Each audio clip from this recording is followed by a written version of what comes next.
Trouties. I think I finally got the countdown thing without the countdown. It's working. How are you doing today? If you're not sure who I am, my name is Sierra Bailey. I am the designer, the maker, and the everythinger here at Manic Trout, which is a jewelry company. I live in Austin, Texas, and I am online based. Fridays, I go live on Facebook because being an online business, you don't really get a chance to ever meet me and talk to me. Some of you do. I love to meet you in person. But for those of you that's not possible, we have Facebook Live Fridays. So if you've been watching these for a while, you know that if my hair is in a ponytail, I forgot to put earrings on. If my hair is in a ponytail, that means I'm usually going to do something with my hands or with jewelry of some sort, or, I'm going to be involved in something. And today I'm going to be involved in something new because I'm going to explain to you how to care for and clean your jewelry. It is often laughed about with some of the Trouties that I have lots of random little tips that I sometimes like to sprinkle in conversation.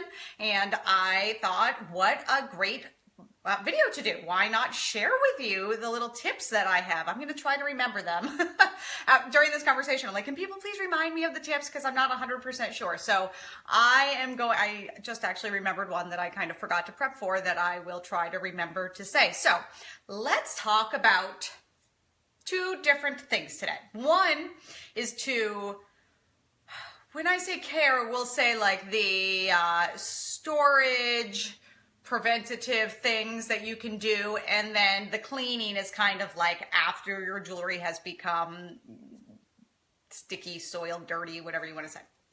I don't know what you're doing with your jewelry. There are different, situations also. One, from just storing in the open, things can happen, and two, from I'll get there with the preventative, but from just wearing the jewelry that it can get dirty as well. So let's jump into jewelry care today. And I know, because I think I've brought up before in the Facebook group, that there are tons of cool ways, especially if you like Pinterest, that one can store their jewelry. You can hang things on walls, you can buy those big jewelry furniture pieces, you can use jewelry boxes, so many different things. So I'm gonna start off by saying that almost all jewelry, especially when you start dealing with metals, tarnishes. And this is just the makeup of jewelry. So I think the worst offender of all is sterling silver, which you can get the Argentinium or like the non-tarnish. Sometimes I buy wire that it has like a non-tarnish cover on it. But for the most part, metal jewelries will tarnish over time. Pearls also and porous stones need a little bit of special care. If you wear a ring every day, for example, a wedding or engagement ring, you know that gunk kind of gets stuck in jewelry there. So there are some things that you can do to actually prevent things from getting soiled. And those things are to keep it free from dust, free from dirt, in a cool, dry place in the non-wearing time. So for example, jewelry boxes are such a great way to just not think about it and keep your jewelry in there. I know that like Pier 1, I'm always surprised by the options that they have, but they have a huge amount of like jewelry storage furniture. And you can actually, search on Google or Bing or something and find other options. But it's the best way to keep your jewelry from tarnishing. In my own closet, I have two kind of boxes, which I got PS from HomeGoods. HomeGoods has a great selection of jewelry storage. I have two jewelry boxes that have like dowels in them. I'm sure you could make them. And it's lined with like a velveteen, which most jewelry boxes are, and you can hang, I have multiple necklaces like on each of the little dowels, and then a glass door closes. And my necklaces stay very clean and probably help a lot in not having to polish them because of that. I also have a little hanging rack below that for all of my bracelets and earrings, and I will say that just the difference of being inside of the closed door and not, the earrings tarnish really badly and the bracelets on that hook. So it's kind of proof that the best way that you can keep your jewelry in nice condition is to just stick them in a jewelry box. And the other way is to put your jewelry in like a plastic Ziploc baggie. I know many of us use them in the kitchen, but you can also get like from a craft or hobby store or online. You can order them from like Amazon. I get like smaller little Ziplocs, and if you close those up, it will keep your jewelry nice and clean and help prevent tarnish. There also are tarnish strips, and you know, I've been thinking, I think I will probably start to include an anti-tarnish strip in the jewelry. I have to order some, so that's helpful for you. I don't use the resealable plastic bags because I talked to a few trouties about this, and kind of the consensus is that not everybody wants them and they feel kind of bad throwing them out. So I will not. Right now, they come in the cello bag that reseal, but they are a little crinkly, so you wouldn't probably keep them forever in those. But if I put a tarnish strip in, then when you put them in your jewelry box, you can stick the tarnish strip in there. Also, a little trick is that you can actually just use a piece of chalk, like blackboard chalk, and put that in your jewelry box or in a bag with jewelry, and that will help a lot with the non-tarnishing too. I will say that especially if you have like a pearl necklace or pearls of some sort or something very porous, you need to be careful with those when storing because they're prone to scratching and they can dry out. Pearls, the best thing that you can do for them is actually to wear them. The oils in your skin help condition them, and it is recommended if you do have pearls that are traditionally knotted in between that you get those checked every year or so, maybe get them restrung. I don't actually make pearl jewelry, but you know, I'm a fan of all jewelry, so we need to educate ourselves. For my jewelry, use a lot of natural gemstones. We talked about the other day in the unpacking video, if you saw that sometimes for special orders or sometimes because the colors are just not always what I want in a natural gemstone, I will go with a treated, and those, you know, you got to be a little careful with them. You don't, of all the natural gemstones, you don't want to immerse those. A lot of like the commercial cleaners that you find are designed for like platinum, 24 karat gold, sterling silver, and hard gemstones. And when the hard gemstones are like the diamonds, you know, emeralds, rubies, like those gemstones are they can take a lot of abuse. They're not porous, and it's different than a lot of like the jaspers and agates and stones that I'm using. So you don't want to use harsh cleaners on the Manitrout jewelry that you have. I really always, and there is a jewelry care part of manitrout.com, I always recommend that, especially you should try, let's say you put on all your lotions and your perfumes and all that, and then put your jewelry on last. That's kind of a good rule of thumb to help keep things like that off of your jewelry, because, you know, like if you have like an engagement ring or a wedding band that have stones in them, when they get like gunky, it's usually because lotions and soaps and stuff like that get in there. So really you want to put jewelry on kind of the last step of everything that you're adorning yourself with. And because like here in Austin especially, you know, you sweat and you have sunblock on and things like that, when you take it off, it would be in a perfect world nice if you like wipe down your jewelry, but we know that doesn't happen. So maybe like once a month, use a nice damp rag. I have show and tell today. I'm a dishcloth user, so I always have a variety of, like I have really old dishcloths. You can see they're all like fuzzy on the edges and stuff, but they're lint free and they're really soft at this point. So I just, let's say, would dampen one and then wipe down, and then, you know, gently wipe down everything, kind of getting everything off of there. And just the dampness of it helps keep things off of it and helps it from getting like gunky and gross, because really tarnishing is happening because of like dirt and dust getting on there, and air oxidization occurs. I will say also, I apologize, I have to hit the button. I will say also that here at Manitrout, I used to use mostly vintage brass, and it is funny because I feel like there were big conversations along the way. I at one point asked the Trouties, would you prefer that I use silver plated materials or kind of go up a level and use sterling silver, because it's a little tougher and can be like polished more often, but it would affect the price. Unfortunately, in the world of handmade, when you are dealing with materials, you're not dealing with very large scale manufactured materials, so the cost is a factor when using, you know, the more precious that you get. So the vote was to keep the plating. and to kind of splurge a little more on the gemstone side of things. So plated materials do tarnish, and that is the side effect of it that is unfortunate. I've talked a lot about the animals. The animals that I use are brass or sterling silver plated. So those two items, I personally, when I first designed the animals, I liked them to tarnish and to get a little aged. But I know a lot of you like them shiny. So that is the main reason why I have stuck with brass. And when I have gone to have them plated in silver, I do sterling plating, because you can polish those to like a high shine to your heart's content. That brass can just be polished and polished and polished. So I would just recommend that. I'm going to show you an example of cleaning that. I would recommend that you not let like I said, the tarnishing clay, like I use Brasso, or, the containers of like cleaning agent. You don't want those to get on the gemstones, because gemstones are more porous and it can hurt them. But that's kind of step 2. We're still talking about the care. So besides keeping things in a jewelry box, maybe throwing a piece of chalk in there and wiping them down, that's really what you have to do to care for your jewelry. I like the wiping down thing, because when we talked about like the organizing of the cleaning and the cleaning out of the closet of like the seasonal flipping, I talked a little bit about like every once in a while going over your jewelry to see if there are like, if a clasp is starting to have a problem, or if a link has like pulled apart or something. So wiping them down is a good chance to kind of look over all of your jewelry.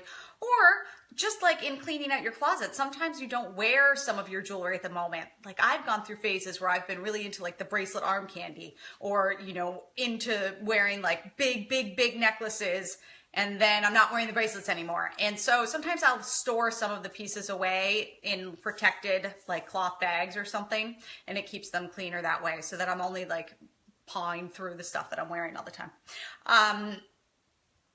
So jewelry boxes, great idea. Keeping your jewelry like covered in some way, great idea. Wiping down, great idea. All right, so let's say you're in your jewelry box once a month cleaning things up, and you're like, oh dear, my jewelry needs to be cleaned more than that. I'm going to show you some great things that you can use. A lot of you probably have these things around the house, like the dish towels or like old towels. I like dish towels because they're lint free. I also like the microfiber cloths. However, I've noticed that sometimes the microfiber cloths, if you wash them ever with like, let's say a bath towel, they pick up the lint from the bath towel. Bath towels are so linty. So that sometimes can be a downside to that, but they do polish very nicely. If you are interested in, let's say, and I asked a few Trouties about this the other day, and may start offering some polishing cloths on ManicTrout.com. If you like that idea, give me a comment, because I've been looking into getting some, and I will do so if there is interest in that. Not all polishing cloths are created equal. So there's a few types. This is actually my favorite. It's Selviet or something. It feels like a flannel sheet on one side, and on the back it's like the back of it. So it's just flannel on one side, and you can wash it, and these do a lovely job of polishing up. They basically, like, this is what I would really wipe down all the time. They're taking off like any like lotions that are on there, or like sweat that gets on there. I do want to mention that the one thing that is kind of like the death to most jewelry, and even with your wedding rings, you should not. Wedding rings are okay to get wet, but most other jewelry, you never want to wear them in the ocean. The salt is very bad. It's all about pH with the metals. And you don't want to excessively wash, like if you're wearing a plated ring. Basically anything, like think about like your softest like cashmere sweater. You don't want to put the jewelry anywhere where you wouldn't want to put the cashmere sweater. Like you have to take care of it a little bit. Even like with your like wedding bands, some people like paint with their and do crafts, and I'm like, it's so bad to do to jewelry. It's sometimes nice. I have little dishes around. Take off the jewelry for, some things like that. It just helps it look nice and stay nice longer. So the next thing, this one, I can't of course show texture, is more like a chamois cloth. Like what you would use, like you maybe get that from like the car store to like polish your car. It feels almost like a suede. So that's another version of a polishing cloth. Then you get to ones like this. Like this is actually from a jewelry store, and it has like the flannel on one, and then it has inside usually a treated material. So, and these get dirty. Like the treating, usually, like they say when you purchase a treated cloth, This is a by itself treated polishing cloth. So usually it will say use until it gets black. You can't wash these though, because as soon as you like throw it in a washing machine, all the treating washes out of it. Oh, and onto your other stuff. So don't wash that. You just use it till it's black, then throw it out. However, polishing cloths, great to use on the brass animals and on the sterling silver plated animals, because the plating is really thick on those. But I would be weary to use, I would never use a treated cloth on gemstones, because some gemstones could be okay with it, but most are not going to be okay with it. Diamonds are fine, of course, because they're the toughest of stone. But unless you specifically are told you can use a treated cloth on a piece of jewelry, do not use a treated cloth. Only because you can rub off things. You can rub off the plating, you can hurt a gemstone. Gemstones are, they're delicate little things there. So you want to be a little careful when you get into the treated cloth. So like if I offered cloths on manic trout, I would probably go with either the like chamois cloth, which feels kind of like a micro suede, or with like the flannel, because they're very nice and gentle.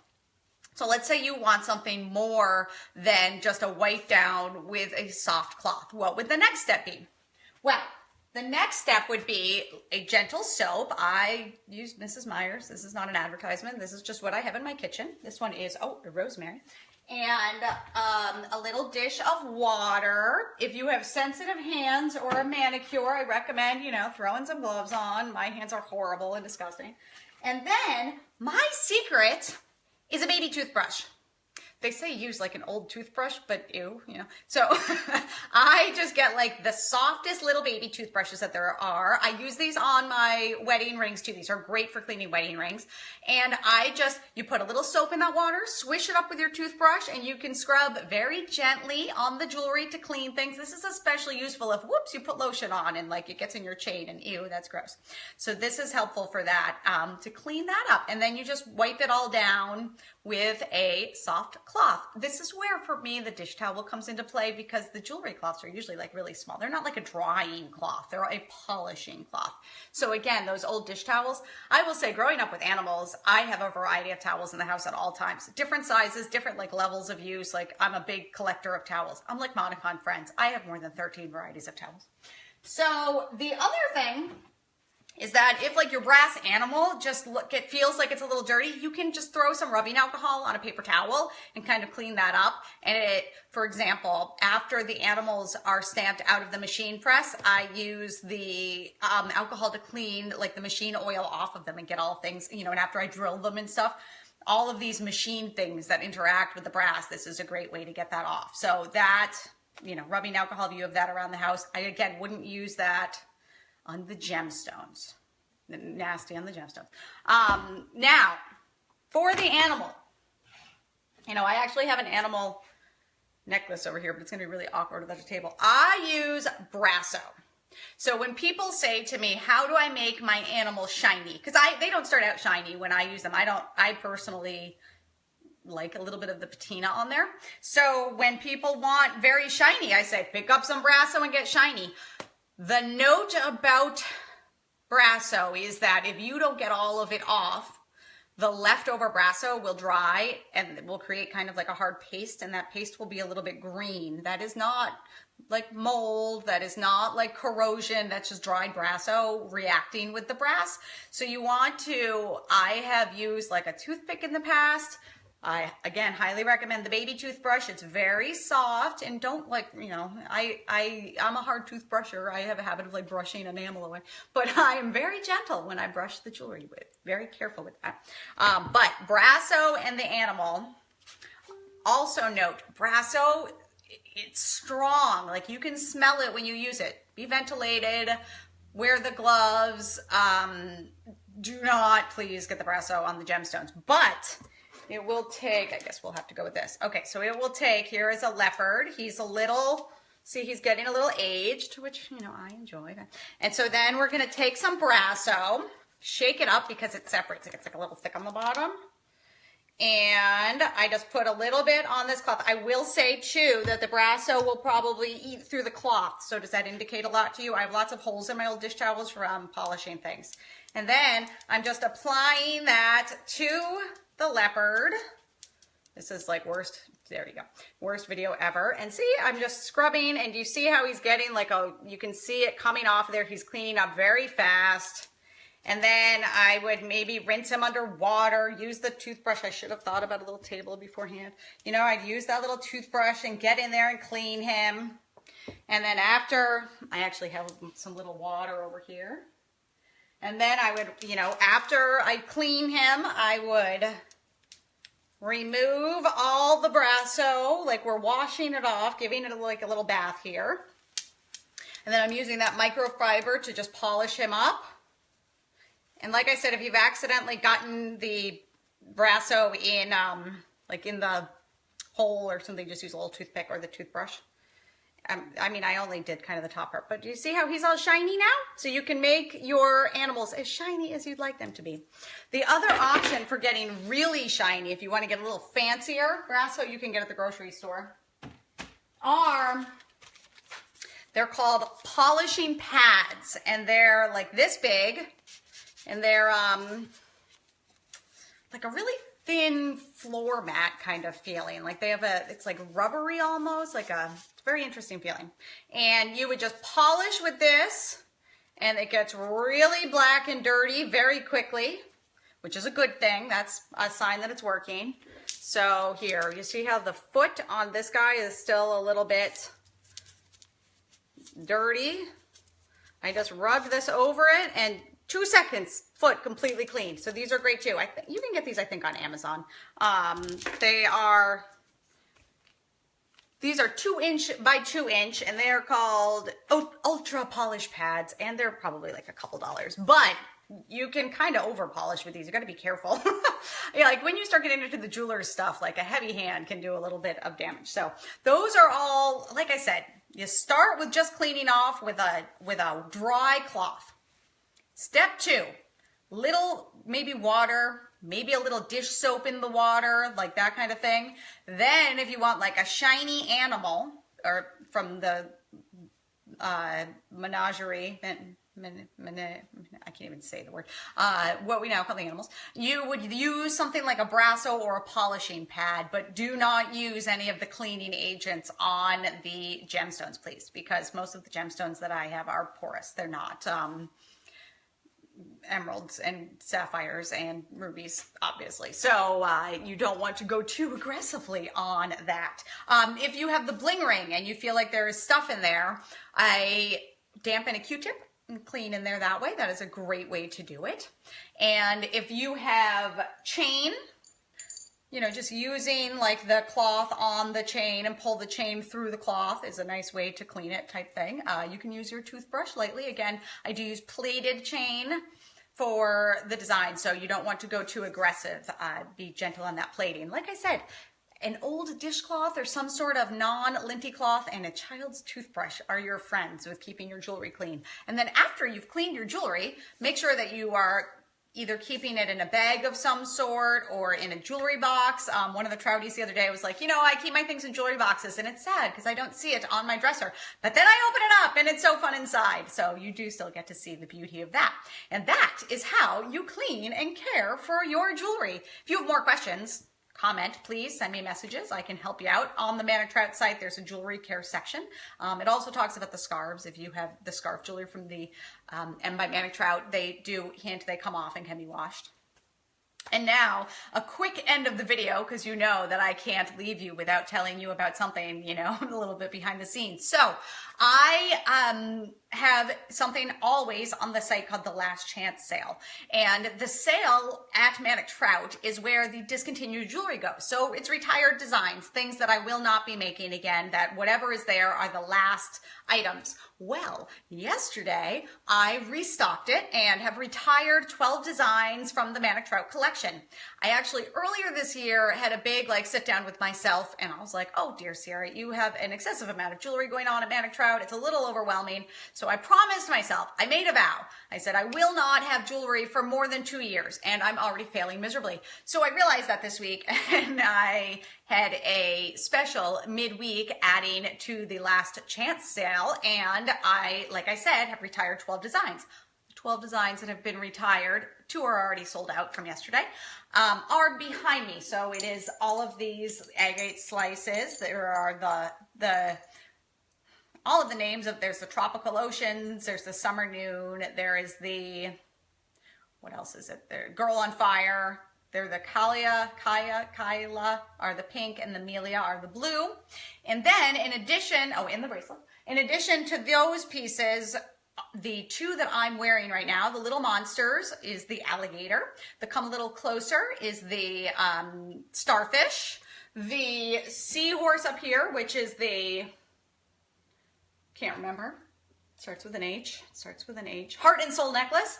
And the Weight of Love necklace, which is the whale with the white. So those pieces are in the last chance sale. That's it. Whatever is there are all that they're going to be. And then they will be no more at Manic Trout. In addition to adding these 12 pieces that I've retired, I also have reduced all of the items that were in the sale. Some of them are already kind of at their bottom. But if they were, you know, let's say they were not even half off yet, they may have gone to half off. The sale prices start at 20% off and then go to like 80% off. So have a look in there if there are some things that you've had your eye on, because it might mean that they're gone forever very soon. And it's also, you know, it's a great place to kind of get some great gift ideas and save a little bit. So thank you for watching this week's video. I hope you enjoyed learning about the caring and cleaning of your jewelry, and that you can put some of that knowledge to use to keep your jewelry collection looking fabulous. I will, of course, be back here next week at 1 p.m. Central on Facebook Live, Facebook Friday Live. I still can't get the name right. If you missed it at the beginning, I am Sierra Bailey. I am the designer, maker, and everythinger here at Manic Trout, and on Fridays I go live. If you want to start a conversation with me, please comment below. These videos stay up, and I always like to have a conversation started with you Trouties. I am, of course, always around on Facebook. Click on the little profile picture there. Make sure that you like Manic Trout so that you're following along. And I'm also on Instagram, Twitter, Pinterest, Polyvore, YouTube, all these great places as Manic Trout as well. Until then, Trouties, have a fabulous week. I will see you next Friday.